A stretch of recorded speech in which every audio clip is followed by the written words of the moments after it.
Are you telling me that you have a way to defer the tax situation there? Is that what you're telling me? Yes, absolutely. Yes. And so the first one I was referring to is a 1031 exchange, which only applies to investment real estate. The second one I'm referring to is called a deferred sales trust. A real eye-opener to see that there are ways that people can use the regulatory framework, if properly structured, to invest 1031 exchange dollars in things that you would not think were like-kind to what they exited from. So it was very impressive. I got to say, you are the first one I've seen pull this off, and I'm pretty hesitant to believe in a lot of these kinds of things.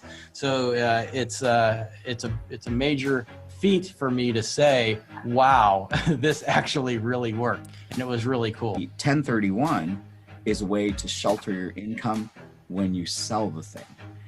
The DST is a way to avoid the 1031 and not have to suffer the time penalty. Our career and during different tax periods, we've seen, these tax avoidance, tax minimization, offshore, all these different strategies undertaken to minimize or avoid taxes. And then I can tell you that, some of them are just not worth the trouble. And so I was skeptical. Admittedly, I was skeptical. I thought, oh yeah, here we go, another one of these, right? And they say, no, it really is different, right? So look more closely. We looked more closely. We had, honestly, 2 years of conversations.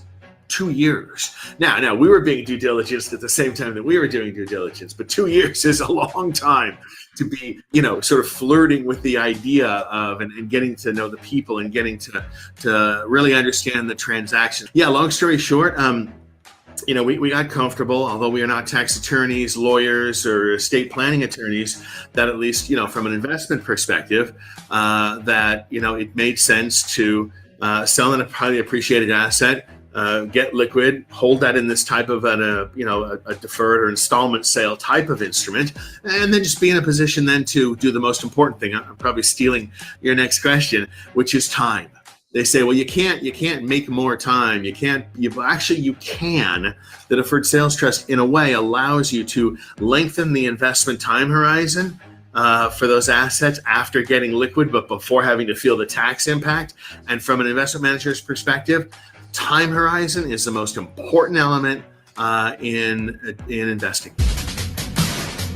Hello, everybody. Hey, welcome to another Mastermind Deferred Sales Trust, Capital Gains Tax Mastermind. We're going to help you become a Deferred Sales Trust expert every single week by spending about an hour with us as we break down what the Deferred Sales Trust is, what it's not, and how it can help yourself or your clients exit highly appreciated assets, all capital gains tax deferred, not using a 1031 exchange.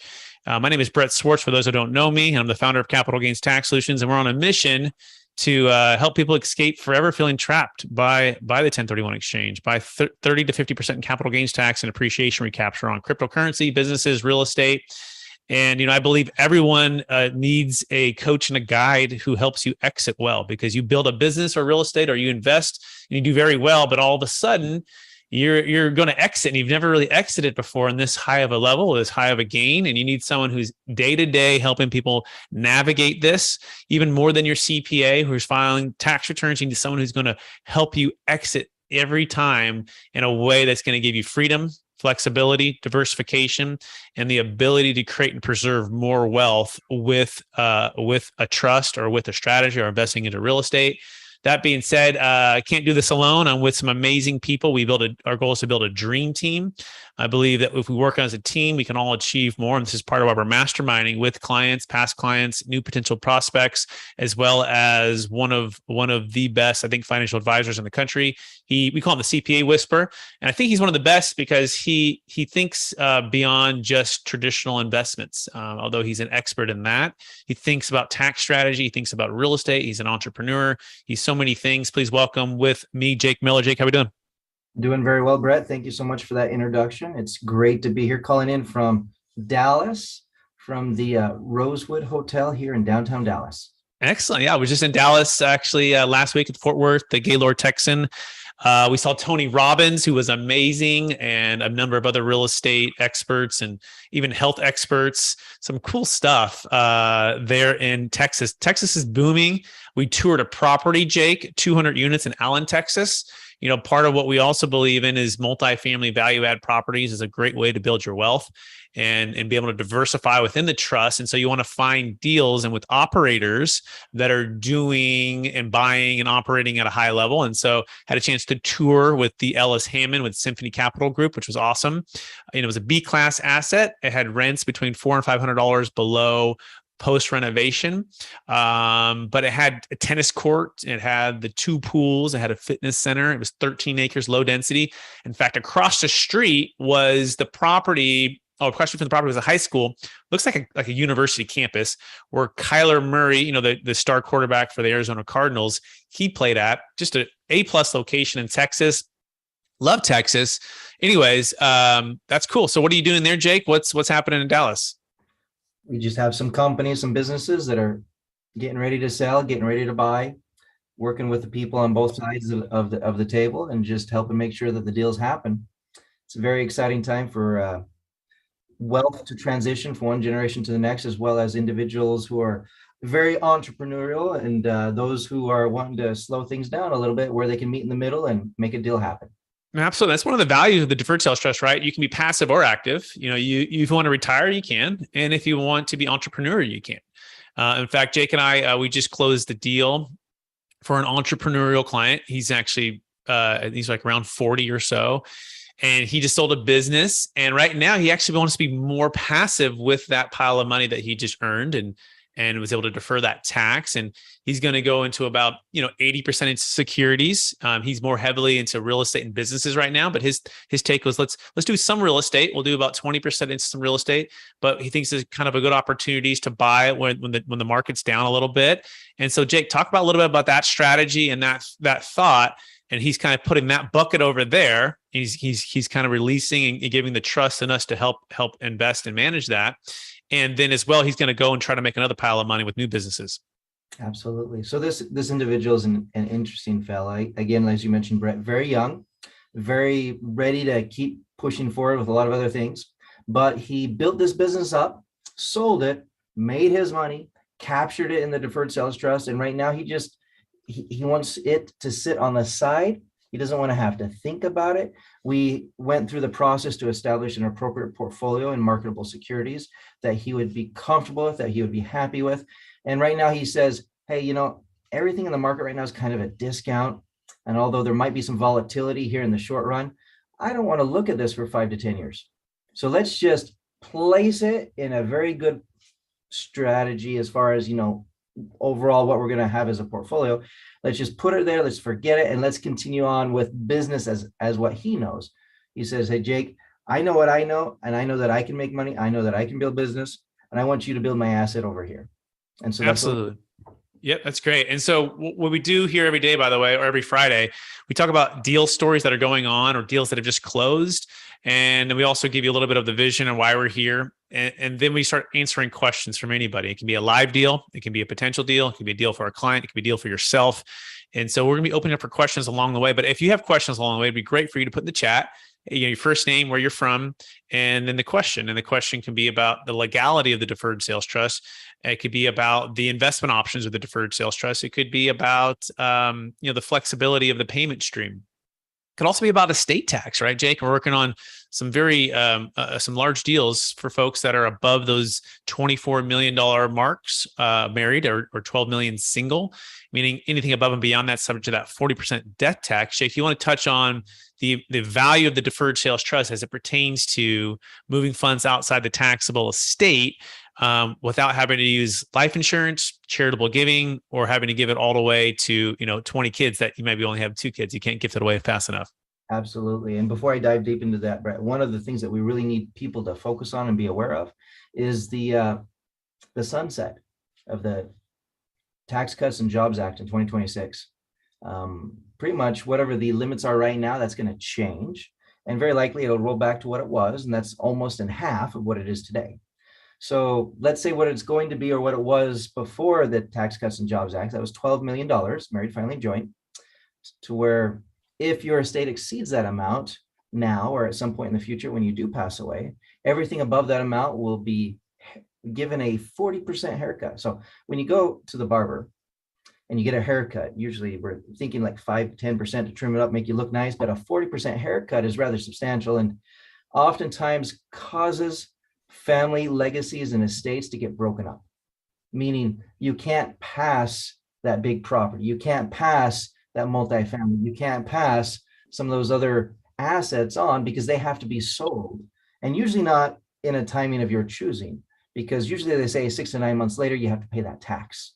So it's typically a fire sale, Brett, meaning there may not be a market, there may not be a buyer, but you have to liquidate to pay that 40% tax. However, you might have to liquidate at a discount, which means that your 40% tax of the proceeds that you actually receive ends up being much more burdensome. So there's oftentimes a nightmare around the estate or the death tax that people forget about and they don't think about and they don't plan for. With the Deferred Sales Trust, we're able to actually right now freeze the value of these assets today and keep them. Now, we know, just like our client that we were speaking about just now, he knows how to do business, he knows how to grow business, right? Effectively, though, somebody like him, we can freeze the value of that in his estate today. And as it continues to grow in the future, it grows outside of their estate so that we can avoid, as you mentioned, Brett, without life insurance, without charitable giving, without all of these other complex strategies, we can use the Deferred Sales Trust to continue to grow that asset outside of their estate and limit or completely mitigate that death tax. Yeah, and that's part of the vision here at Capital Gains Tax Solutions, is to help keep the wealth in the hands of the people. And who are the people? The entrepreneurs, the investors, people who have worked hard, taken risks, and have earned, versus a government that can waste it away pretty quick, no matter what side of the aisle you're on. In fact, it's no longer just about cash flow; it's about tax flow. Tax flow has to do with the $30 trillion of debt and more and growing, that the government is, printing more dollars, inflation is going on, and then they're raising taxes. And so you want to have a tax flow plan for this. And also, just to clarify, it does take selling an asset to move it into what's called the DST plus, or the DST 2.0, to remove it outside the taxable estate. And then Jake is correct. Once that's outside the taxable estate, anything that grows, that growth of that is going to be outside the taxable estate. And so you can either have what's called the stepped up basis, which, if you're familiar with the 1031 exchange, you can swap until you drop, is the whole concept. Whereas upon death, your heirs can inherit the property at a stepped up basis, meaning they can walk away if they sell it for that same value upon your death, would be capital gains tax free. However, it's not outside the taxable estate. In other words, you can have one or the other, right? So you want to make sure you're clarifying, like a laser, what is it you're trying to solve for? In other words, what is your B? What if your A is where you're at today and B is where you're trying to go, and B will be like the ideal outcome?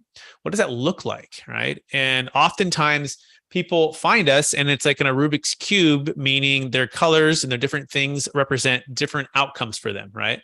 One side could be, retirement. One side could be being more entrepreneurial. One side could be, optimal timing, buying, dollar cost averaging, diversifying. One side could be estate tax. Could be a number of things.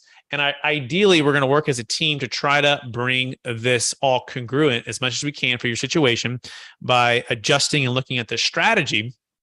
And so estate tax is a huge challenge, and it's going to be devastating too if they cut those exclusions amounts in half or even lower. And the question is, do you want the ideal outcome to be outside your taxable estate upon exit or inside? And what would that look like one way or the other? The other side of it is, you just might think it's a good time to sell. Jake brought up a good point. He says, there's some times when it's just, we know the market's shifting, the industry is shifting in a lot of ways, and it's a good time to sell and a good time to buy some things, but it might be a good time to sell that real estate, to sell that business, right? To exit cryptocurrency. It's really 4 months ago, 5 months ago in crypto, right? We're really hurting now. But what gives you that ability to sell high and buy low? And that's really the Deferred Sales Trust. But Jake, so those are some of the benefits, but let's talk about also making sure you can sleep well at night, right? Because you don't want somebody to do the Deferred Sales Trust just to feel like they're going to be, subject to audits or subject to, stress as it comes to their taxes and such. So talk about the audit defense that's built in, Jake, and talk about the legal track record of the Deferred Sales Trust. Absolutely. So the unique thing here is the creator and founder of this trust, him and his law firm, have been protecting it and maintaining the integrity for the last 26 years. And out of the 26 years, there's been 22 times that it's been either reviewed or audited. A review is oftentimes take a closer look at what's going on here, whereas an audit, oftentimes they're asking for something very specific and they're going to be a bit more thorough.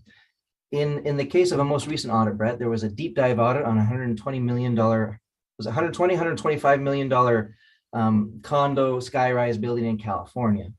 And this involved not only the federal government, but this was California as well. And at the end of the day, diving in deep, nuts and bolts, looking at every little thing that they possibly could, they came out of it with a 0 findings and a 0 change, meaning they couldn't find anything to be disgruntled about other than the fact that this transaction occurred, money transferred, and none of it was recognizable for taxes in that year. And that's the exciting thing that we help people accomplish with this trust that is essentially bulletproof. And I say that, knock on wood, right? It's never been disallowed. It's been, what I say, challenged. It's been looked into, reviewed, and audited, but the law firm has properly defended it and nobody's abused it. So it's been used in its proper form. It's maintained its integrity and it's accomplished what we tell clients that it should accomplish. And that's very rare in the industry of taxation, Brett. Almost never do you bat 1,000 with any strategy. There's always somebody that's messed it up or somebody that has abused its original purpose, or their circumstance just wasn't appropriate for it, etc. We are very fortunate to be able to help clients with this because they, at the end of the day, have the confidence and the assurity that not only has it always proven and allowed for the deduction that the clients are taking, or the deferral anyway, but they have the law firm backing them that has been batting 1,000 since 26 years ago. Absolutely, well said. And I'm going to share a few slides here to kind of give some deal stories, as well as show a few of the biggest things to overcome as far when it comes to, is the Deferred Sales Trust going to work, and what are some of the objections? So give me 1 second as I share my screen here. As here it comes. All right, make sure we can see that okay. And it's blurry right now. So some of the biggest objections we have is the legality, right? Is this thing legal? We talked about that. The other objection is, hey, how do I know and by the way, here's some more on that. So we have, over 20 no change audits, and that includes the formal audits and includes California multiple audits. In fact, one was also done a couple of weeks ago, Jake, a $25 million deal.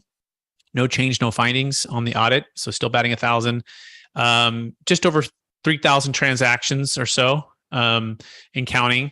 And then the lifetime audit defense is just really important. State or federal, if you are audited, you want to make sure that you have someone who's going to cover that cost.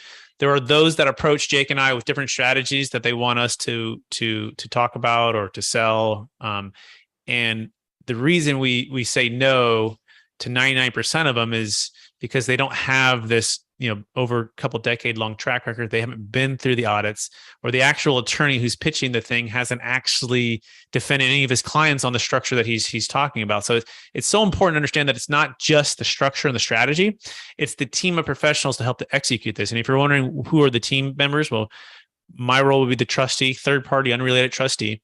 Jake's role will be the financial advisor. And then the tax attorney is the gentleman who, we call him the brain surgeon. We call him the Elon Musk of tax. He's brilliant.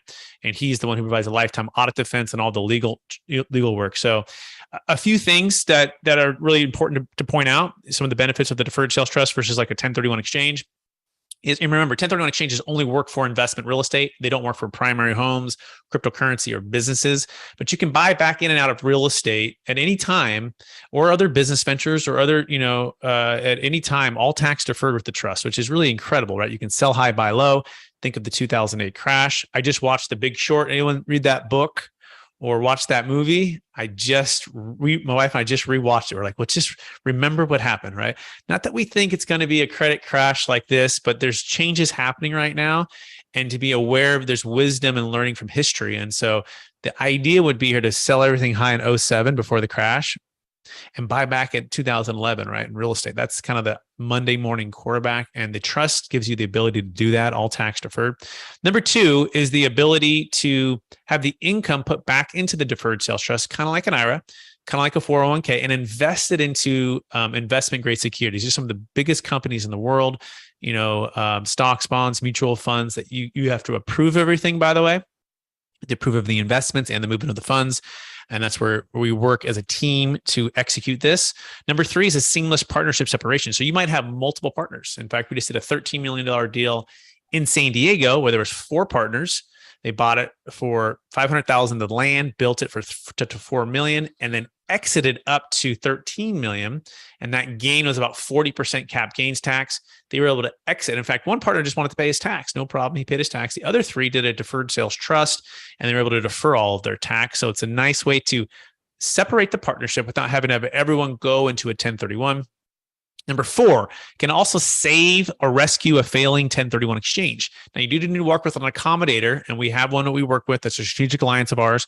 Go to capitalgainstaxsolutions.com or email me, Brett, at capitalgainstaxsolutions.com to get connected with them. It's really important that you have the team of accommodators that will actually accommodate. There are accommodators out there, Jake, and everyone else who's listening, who don't accommodate, and they don't want to accommodate for whatever reason that they have. But we just don't use those folks, and we use the folks that actually will accommodate. Number 5. Yeah, go ahead. I think it's just an educational thing. People who have the education and the experience are able to help and assist in transactions like this that are not your everyday transaction. I was also going to comment that we have a limited partner and a general partner interesting case that we're going to be discussing this next week, and that's exciting. So that was kind of like number 3 and a little bit of number 4 there. And so definitely a current deal that we're trying to push on here this next week. Not to interrupt. Go ahead. No, that's good, Jake. That's excellent. And then we kind of talked about 5 already. You can put it in diversified investments, like the deal Jake and I just did. He's selling a business venture. Good time to sell the business, and also a good time to diversify away from just deals that he's doing and do something that's passive and that's managed by a team. He still approves of it, and he has it, but he kind of wanted to put that bucket over there and let that grow. And basically knowing that as long as that grows pretty, conservatively, he can retire on that. He doesn't have to worry about, having to make all of the wealth in another business venture that may or may not go well. So for him, that's what's peace of mind for him. He can diversify and convert an illiquid asset like a business or commercial real estate into a diversified portfolio of liquid investments. And then we already talked about number 6, which is moving funds outside of taxable estate, which eliminates the 40% death tax. Okay. And so here are a couple deal close stories real quick. There's a $48 million deal done in Las Vegas, and this is actually done for the 5th time for these clients. And they exited over $100 million in multifamily investments. They were GPs, so they weren't, all 48 million wasn't theirs. The deal sold for 48 million. It was complex, and one LP actually used the deferred sales trust for their position. And then as the 2 GPs, they used it for the majority of their position, and the rest of the LPs got paid back. They were smaller accounts. Our minimum size, by the way, is $1 million net proceeds, $1 million gain per client per transaction, unless there's 2 at $500,000 each.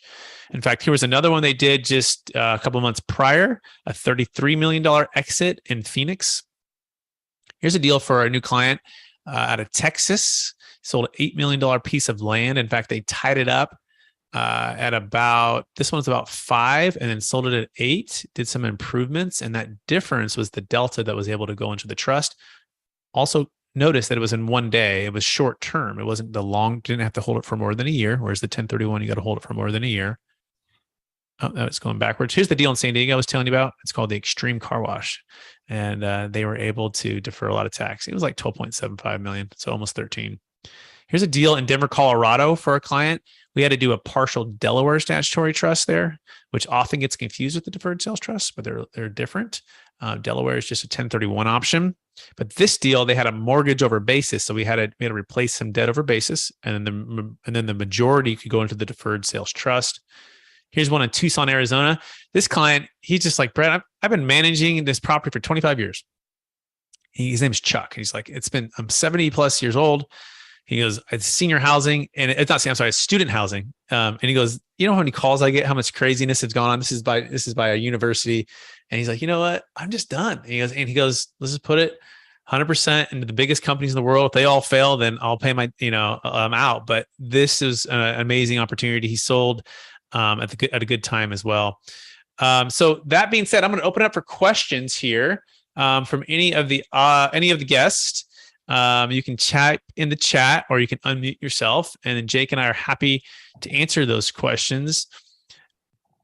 And by the way, if you want to take action right now, you can go to capitalgainstaxsolutions.com to get started on your deferred sales trust, as we're waiting for anyone who has any questions whatsoever. We want to also welcome Juan. Looks like Juan is maybe the first time I've seen Juan here. Micah, nice to see you again. And there's just a couple of others here today. So anyone have any questions or thoughts? And otherwise, Jake might throw a question out there to answer. Yeah. So Brett, I think that sometimes we get brought in a little bit late in the game after clients have already considered several other strategies that perhaps aren't as complete. They solve maybe just part of the concern, part of the issue, or a lot of charitable strategies. A lot of charitable strategies where at some point they're actually giving up the asset. I know that you've done maybe 2 or 3 now little podcasts on charitable remainder trust and some of these others in how they are different or similar from like the deferred sales trust, or what they accomplish versus what the deferred sales trust accomplishes. And I would love if you wouldn't mind just touching on that high level, take 2 or 3 minutes and talk about a charitable remainder trust and how it is, what it does versus what a deferred sales trust does. Yeah, good question. And the big concept is the DST is like a CRT without the C. In other words, no charity is required. So a lot of our clients, even us, we're very charitable, but we're not necessarily 100% charitable. So again, back to the concept of what is your A? What are you trying to solve for? What's the problem? Where are you at? What's holding you back? And then what is your B? In other words, what's your ideal outcome? Where do you want your funds, your capital, your equity, your legacy, your wealth to be? And if it's, hey, I want it to be 100% with charities, amazing. Then you in fact don't need us. We would actually recommend that you go with a CRT. We would, we don't do those ourselves. We specialize in the deferred sales trust. So we have other attorneys that can do that. And that's amazing. Like that's what you want to do. Couple things about the DST, why we think it might be wise to consider it, even if you are very charitable, is the fact that, like Jake said, eventually it's going to go irrevocably to this charity. In other words, once you pass away, it's theirs and there's no turning back and it's gone. And that can be great if that charity and their leadership and their values remain probably in line with where you want your wealth going to. But there are times when charities and leadership and things change, and especially over any decade period of time. And so you want to ask yourself, do I want the flexibility to be able to change or move from charities? And there are ways to do, and Jake could speak on this, where you can start to have like a charitable fund, and you have some flexibility about what charities it goes to. So there are some ways to do that, but just be careful the way you set it up, that you're not supporting or even the kids inherit. We're going to inherit something, and now all of the funds are supporting a charity that you may or may not wanted to support because things have changed. So whereas the DST, it's flexible, meaning it can pass to your kids, and you can put inside of your living trust a certain portion of it to go to certain charities, right? Or to be directed to charities based upon what the kids approve. So if you have heirs that are in line with your values, they can flexibly move the funds to different charities based upon what they believe you as the parents were to be. So it's kind of complex, but at the end of the day, the deferred sales trust is flexible. We don't have to give it to charity, but you can.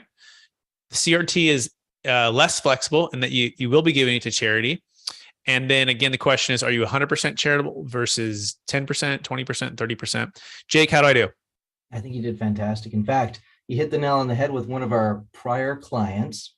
They were being pressured to do a higher percentage than probably they wanted, right?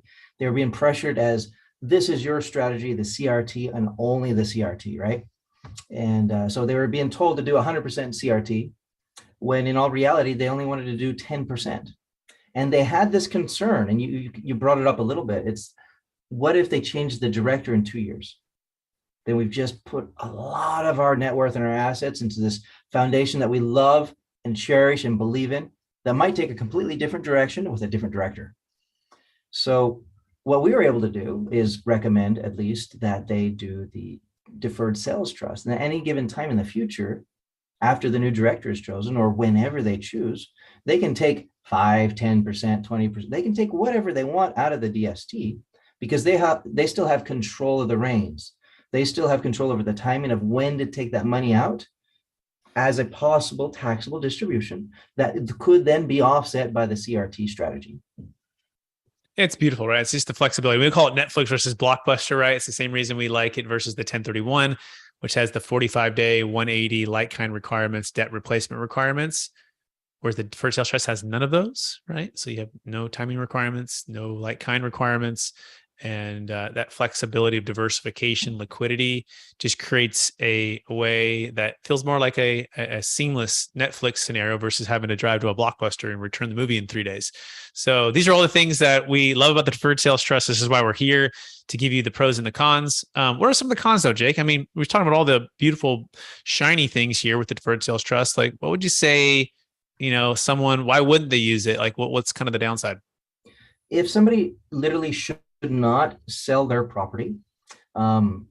We were speaking with an individual, 83 years old, and he was looking for the most appropriate way to pass on his house. And it was a very expensive mansion of a house, right? And was considering, hey, should I do the deferred sales trust and sell it? And should I sell it to my kids? And in all reality, that just didn't make any sense, because the kids could get a step up in basis and inherit the house, the physical tangible asset. There was not a need to have any sales transaction before. In fact, that would be to his detriment from a tax standpoint. So anybody who wants the asset itself, if it's not going to exceed the death tax limitations, that they should just allow it to pass upon death, which would get a step up in basis. Using the deferred sales trust, we are essentially selling an asset, and we are no longer eligible for a step up in an asset that we don't have. Perfect. Yeah. So that's one reason. The second reason might be the deals isn't big enough. Like, in other words, the math doesn't work. And what is the math? I mentioned it a little bit before. It's 1 million net proceeds, $1 million gain. And the reason is because on that gain, 25 to 50% is the tax liability. That's state, federal, Obamacare, and depreciation recapture, depending on the asset that you own and how much depreciation you've taken. In fact, those also might go up by another 6 to 8%. We'll see here federally. So that is important. We want to make sure there's enough pain, if you will, or enough tax liability to be able to defer in order to make sense of our fees. And I'll talk about the fees. And so the math has to work. Our fees are typically 1.5% of the first million, one-time fee, and 1.25 on anything above that on the gross sales price. That's to the tax attorney, and he provides all the lifetime audit defense. So if it's $1 million deal, you're looking at $15,000 one time at the close of escrow. Now, the recurring fees for Jake and I, on average, are about 1.5% to 2%, just depending on how and where the funds are invested. So if it was $1 million, it'd be about $15,000 to $20,000. That's a recurring fee, no matter how and where the funds are invested. And so that's where we have to do the math. You think of it like this.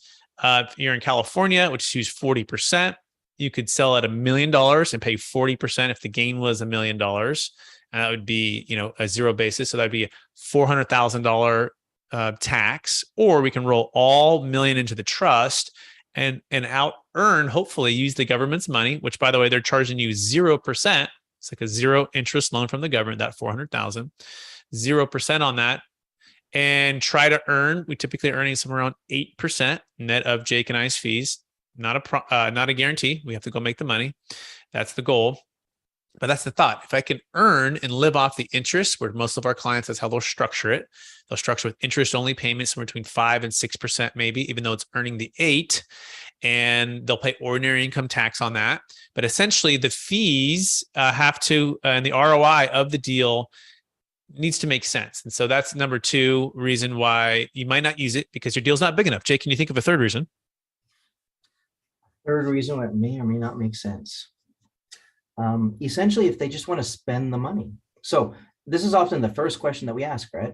You and I, we both do a really great job at filtering clients so that we're not wasting their time, they're not wasting our time. What do you want to do with the proceeds? Some of them mentally already have the proceeds spent on like personal stuff. We met with a guy really early on when you and I first got to know each other, Brett, and this individual wanted to build his dream home with the entire proceeds, and they wanted to not pay any taxes on it. And, well, this is not the tool for that, because essentially if you do use this business trust for anything that is deemed personal in nature, like your own Ferrari, your own home, something of that nature, then that is a distribution from the trust to you, and that is taxable. Well said. Now, clarify, if that big home on the beach or in Colorado on Airbnb, Breckenridge, and it's a rental home, right? And you're renting it out for business purpose, no problem. In fact, that's one of our favorites, right? Because you probably made money doing something like that before. And as long as it's invested into an investment of business purpose, that actually spurs jobs, spurs people to build more properties, tax deferred all day long. In fact, one client sold a $2.6 million business in Alabama, and he used a portion of the funds to build 70 multifamily units with a partner in Tennessee. Ground up development, all tax deferred, right? And then on that development, he's also rolling the gains into the trust as well. So it's definitely works for Airbnb, rentals, construction, as long as it's invested in business purpose and it's not your primary home. Now, can you have a car business that you're renting luxury cars out? Yes. It needs to be a legitimate business. And if the IRS were to parachute in 365 days, are you legitimately running a business? As long as you are, the trust funds can be used to partner with you and invest into businesses, right? But we don't cross that line. We really clarify, like, is this gonna be your primary home? Okay, well then just take a distribution of that difference. And that's one way we solve for this, by the way. You might have a $5 million sale and a $2 million tax, and you put all $5 million into the trust, but you may not need $500,000 or $1 million to build that house or for that down payment. Well, let's take an immediate distribution of that. You pay your tax on that. Use that for the down payment to take on your next property, your next personal use. It's your money. You can pay tax on it. We just want to make sure we follow the rules so that we have integrity here. So, yeah, Jake, those are the main ones I can think of. Anything else come to mind there, or should we've talked about the legality, we talked about flexibility, talked about reasons why you maybe wouldn't use the trust. How about just the CPA, Jake, that just says, I've never heard of it, and I wouldn't do it. I just wouldn't do it. And you give them all the evidence and all the stuff, but talk about that skeptical CPA who might just tell him, I don't know if I would do it because I don't know if feel comfortable with it. What would you say to the client whose CPA is saying that? Yeah, it's interesting. I've had the great opportunity to work with CPAs from all over the country, and they're not all created equal, and a lot of it just has to do with their experience, what they've done before, what they're comfortable doing. If they've never done it before, Brett, let's take it out of this example for just a second. Let's just talk about late S elections. How many people take an LLC and they convert it to an S corp, but then they retro date it back, which is allowable. You're allowed a late S election, right? But if a CPA has never done it before, and I go to him and I say, hey, I've got this business and I made all this money, and I like to save money on payroll taxes. I like to do the late S election. Do you think that's a good idea? They might just say, well, I can't really get behind that strategy because I've never done it before. I mean, they may not say it that way, but how could they get behind it without doing research and getting educated and then understanding the pros and the cons and what to provide the client in a recommendation?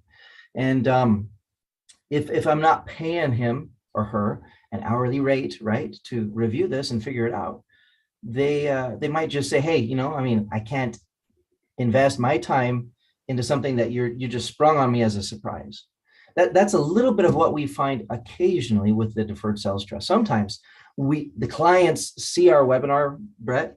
They hear the podcast, they're in the gym pumping iron, whatever, and they hear about this, and they have an opportunity to participate, and they call up the guy that files their taxes every year that has never done one of these before, and they get a similar response. It's like, well, I just don't know. I can't I can't tell you that that's a good idea because I've never done it before. Now, again, they usually leave off the last part. They don't tell, nobody likes to admit that they're missing out on experience or education.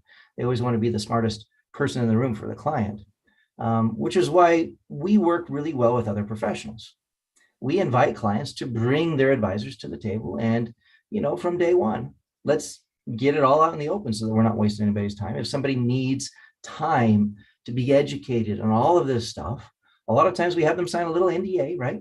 So that they don't try to recook our own recipe, but that they very openly can enter in and we can pull back the curtains and show them exactly what the chef and all the cooks do in the kitchen.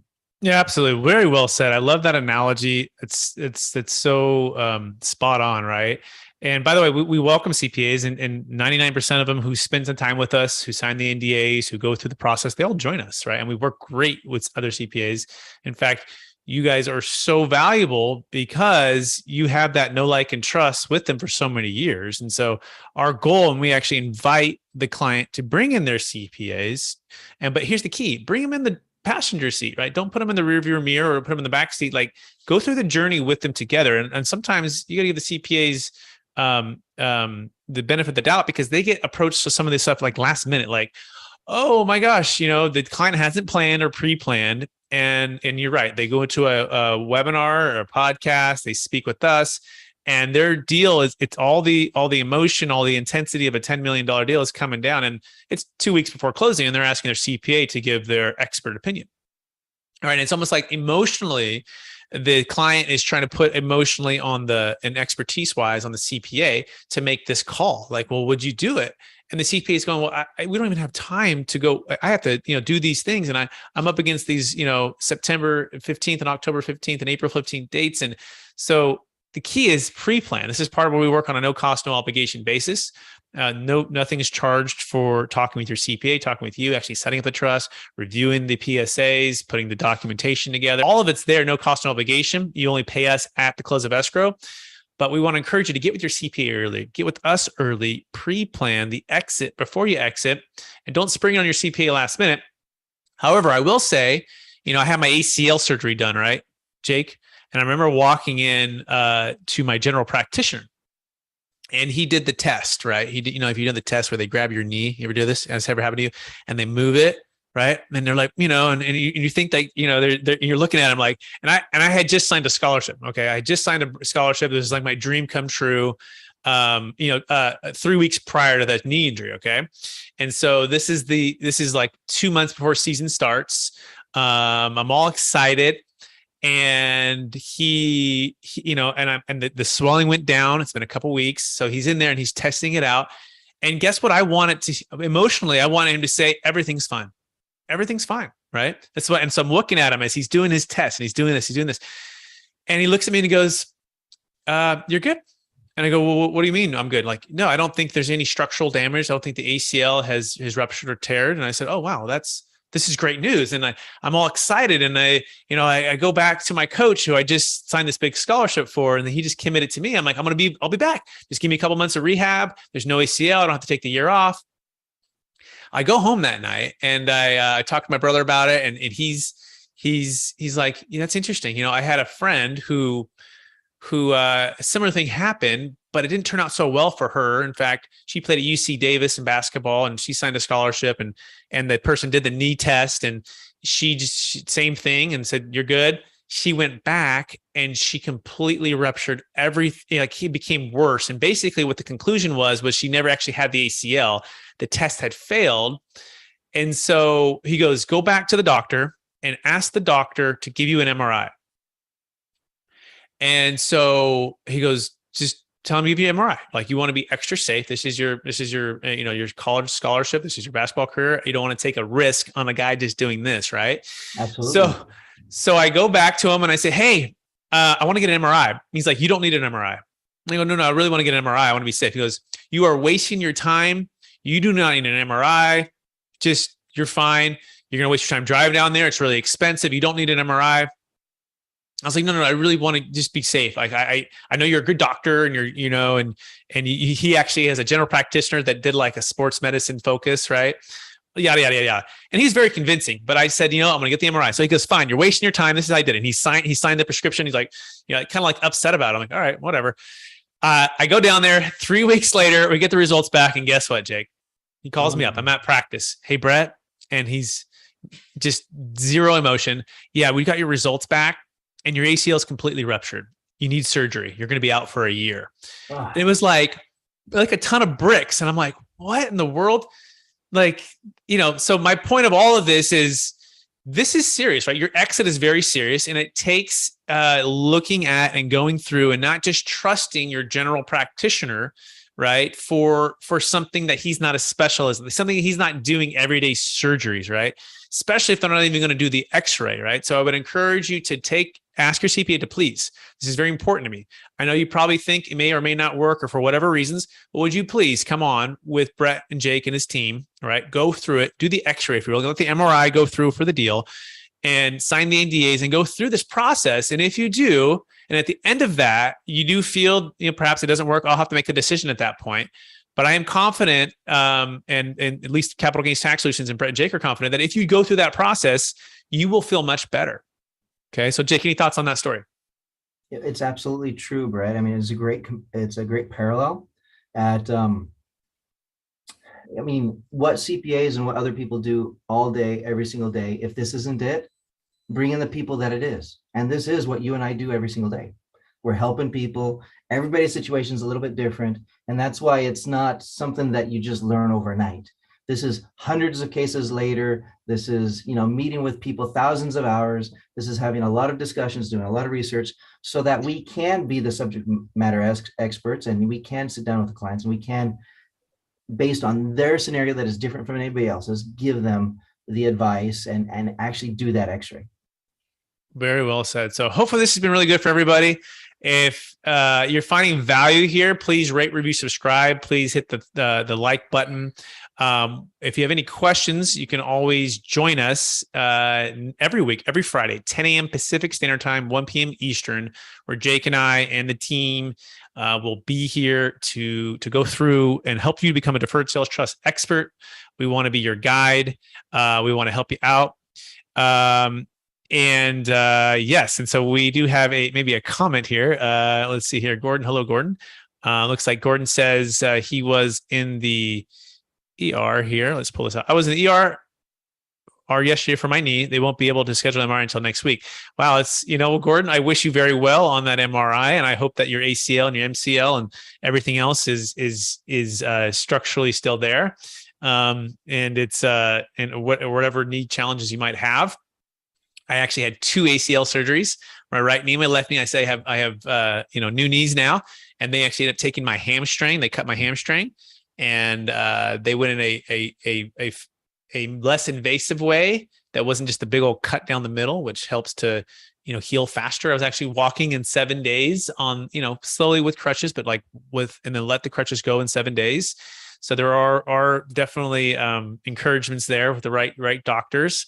So that being said, does anyone have any questions for Jake or I? We are happy to answer those for you. And before Jake answers that, or anyone we answer that, Jake, where can people find you if they want to get in touch with you, Jake? Absolutely. So strategictaxsolutions.com. There's a little booking tab, as well as the 800 number, 1-800-773-1848.